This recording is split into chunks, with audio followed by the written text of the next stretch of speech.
Hey everybody, welcome to Back Monday. Now, I know what you're probably thinking, damn Africa, what happened? But if you follow me on Instagram or any of my 1,000 Instagrams that I run, you'll know that your girl has been really busy and I've been traveling a lot. I'm tired. I just recently shot my very first AGF tournament, which has been super fun. Just the experience itself, and then getting the pictures afterwards and seeing their watermark on my photos, honestly a dream come true. I have been doing jiu-jitsu since 2015, and this has been a dream of mine since then, so it was really cool to actually be able to do that. So thanks Chris and Brandon at American Grappling Federation for making my dreams come true. I don't know who the fuck invited all of these spiders in my house. Oh my god. I literally killed like 2 spiders before I started this video and then another one. So I'm being attacked. I also recently was just on the Black Belt Banter podcast. I was on the podcast talking about my new documentary called Little Grapplers. It is a documentary focused on kids jiu-jitsu and how it can benefit their lives like now and in the future. We talked about how we all wish we got into this earlier in life, because who doesn't, you know? I wish I could have been armbarring people in 3rd grade properly. We talked MMA, we talked just like about a bunch of different stuff. It was really fun. So thanks Todd and Clinton for having me on, and whenever I have the link for you guys, I will definitely put it in the description of a video or put it on my Instagram. Probably all of the above, because I live on social media now. So I wonder how many times in this video I'm gonna do the finger gun. So take shots. Don't take shots. It's 9:30 in the morning. Before I get started in this video, I just want to thank you guys for your endless support. I am now a little bit over 4K subscribers now, and I really would not have been able to get there without you guys watching and subscribing. This may not seem like a huge milestone for some people. When I graduated college, I did not know what I wanted to do with my degree, and I started this YouTube channel just thinking, I'll just do it for fun. And then here I am, and it's a job. So I wanted to thank you guys so much for your endless love and support. I might do a giveaway or something soon. I'm really not sure. People have been telling me they want merch, but like, who wants my face on a t-shirt? I don't know. So, okay, so for this video, I've been getting a lot of the same questions in my inbox, which like there's nothing wrong with it. I will gladly answer all of the questions in the world, but I've been getting a lot of the same ones recently, so I just figured I should do like a FAQ, frequently asked questions about jiu-jitsu. This isn't like one of my normal like scripted videos where I rant about something. I'm just kind of talking, and I'm going to answer some questions. So buckle your seatbelts.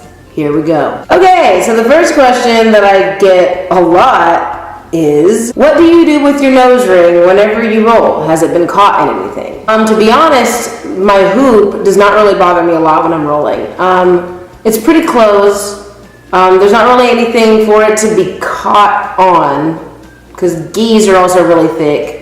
And no-gi is like, you know, you're kind of suction cupped like a Pringles can into some dry fit stuff. If you're gonna get a nose piercing and do jiu-jitsu, I fully suggest a hoop, because it doesn't really get caught in anything. I've been doing this for 4 years. I've never taken it out except for to compete, and it hasn't really bothered me. If you're gonna get a stud, however, that will bother you, because when I had the stud in, I got confused and was like, I'm going to put the stud in, and that probably won't get caught on anything, because I panicked at first. But the stud came out way more than this has even ever bothered me. Like, sometimes my coach forgets that I even have my nose ring in. Did you try any different gyms before you're at the gym you're at now?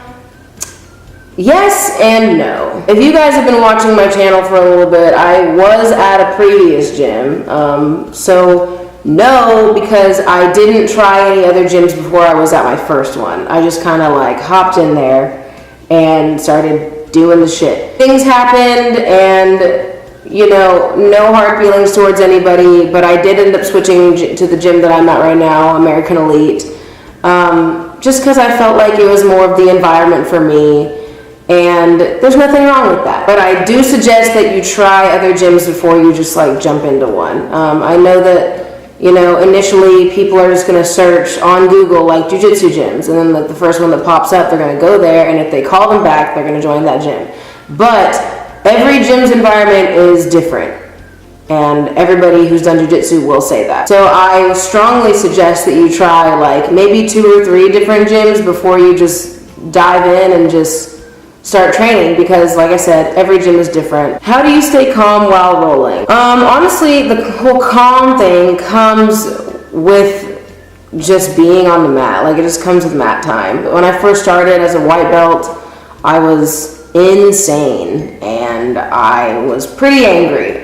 If you guys have watched my channel for a while and watched my jiu-jitsu story and how I started, just like a recap, my parents were getting divorced at the time that I started jiu-jitsu, and I was so pissed. Like, you know, I understand it's their life, blah blah blah, whatever, but like there's just a lot to the story that I don't want to disclose on the internet. But I was really mad. Like, it was a pretty tough time for me. So I started out really pissed, and I went on the mat and I was insane, and I was like trying to kill people when I didn't know necessarily what I was doing. It's called like the spazzy white belt, which, like, you know, we all were at one point, so don't everybody jump on me in the comment section. Like, it's okay if you don't think you're that spazzy white belt, you're probably that spazzy white belt, and there's nothing wrong with it, it just comes with learning. But yeah, that was me, and I breathed really heavy and like gassed myself out a lot, and that was stressful. Like, I had so many panic attacks the first couple months I started jiu-jitsu, just because I couldn't calm the fuck down. I just couldn't. So physically, how I keep calm during a roll,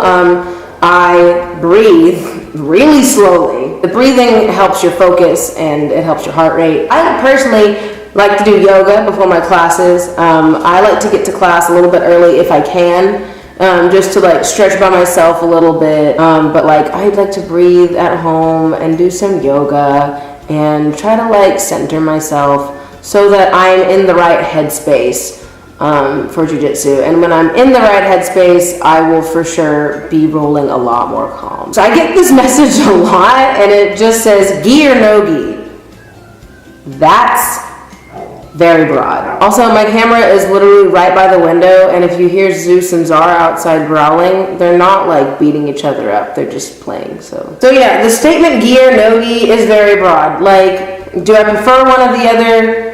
Yes, I personally like no-gi a lot, but I'm not one of those no-gi people that are like, man, I don't need those pajamas, I don't need any PJ wrestling. Like, I fully support the traditional gi jiu-jitsu. Like, I love it. There's so many different grips, and I'm one of those people that, like, I believe you cannot, sorry, I'm looking at Zeus, he's trying to like square up with the dog next door. Get him, buddy. I didn't do no-gi for a while whenever I first started jiu-jitsu. So gi is my first love. I just prefer no-gi right now. So I hope that answers your question. It kind of varies because I go back and forth. Like, sometimes I'll just do like a shit ton of gi for like a couple months, and then I'll be like, it's time for no-gi again, time to get naked. Do you wear makeup while rolling? Absolutely not. Some people do, like my friend Jordan Patrick, shout out to you, girl, you fucking rock. She wears this mascara while she rolls, where she still looks like a damn queen afterwards. And I'm like, how you do that? Do you do any wrestling? And does it help with jiu-jitsu? I did do some wrestling a couple months ago, and yes, it does help with jiu-jitsu. Does jiu-jitsu help with wrestling? Not really. Not in my experience. Wrestling is more of like a, don't get your back on the ground or you'll die. And jiu-jitsu, people straight up just fight from their back sometimes. And there's nothing wrong with that. But does jiu-jitsu help with wrestling? No. Does wrestling help with jiu-jitsu? Absolutely. Since I started doing wrestling, I feel like my moves are a little bit more explosive. My sprawls are a little bit better. I understand movement a little bit better. And I've been doing jiu-jitsu for 4 years now. And that's a lot of movement. But it's just a different type of understanding whenever you're doing something similar to jiu-jitsu, but it's not jiu-jitsu. If you're out there and you're curious about starting wrestling or incorporating wrestling into your jiu-jitsu game, I 100% support it. Okay. Okay. What do you wear under your gi pants? My shorts always ride up and give me a wedgie, and my leggings make me hot. I bruise really easily, and if I'm wearing leggings underneath my gi pants, it'll cut down the bruising. Not a lot, because we're killing each other. But you know, it helps cut it down. Whenever I wear shorts under my gi, I look like a Dalmatian at the end of class. If you find that your shorts are riding up while you're rolling, here's a cheerleading trick for you. When you put your shorts on, take hairspray and spray like the shorts, like the legs. And then don't spray your thighs because that's gross. But if you spray the actual shorts on the inside where your leg goes, then your shorts will stick to your thighs and you won't have a bunch of problems with them riding up and getting a wedgie. Because wedgies are fucking terrible, you know? And last but not least, this has been a topic between me and Cody. Sometimes I just get this message in my inbox or like just in a YouTube comment, and I can't tell people are being like condescending as fuck. This comment literally just says, "Are you a guard puller?"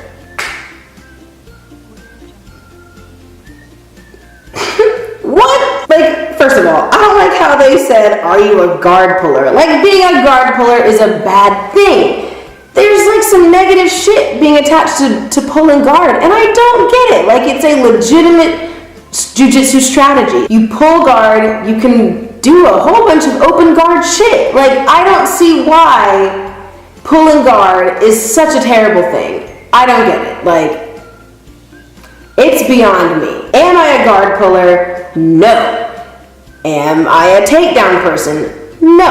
I just see my opponent and I'm like, I'm gonna pull guard, or I'm gonna do a takedown. You just have to feel out the role. You have to feel out the person you're going with, and you know, or just go into it with a game plan. If your game plan is to go in there and pull guard, fucking do it, man. No one cares. Like, I mean, people do care, clearly, because I'm getting so passionate about this. A lot of people who do like MMA don't really like to pull guard because, you know, in a real fight, if you pull guard, you're gonna get your face into the ground, or you're gonna get an elbow to the back of the head, or, you know, you're basically gonna get your ass beat if this is like an MMA fight and you're pulling guard, or if this is like a street fight and you're pulling guard. So 100%, I wouldn't pull guard in a street fight. I wouldn't pull guard in an MMA fight. But if you are in a jiu-jitsu tournament or a jiu-jitsu competition, like a fight to win, or an AGF, grappling industries, whatever. If you're doing straight up jiu-jitsu,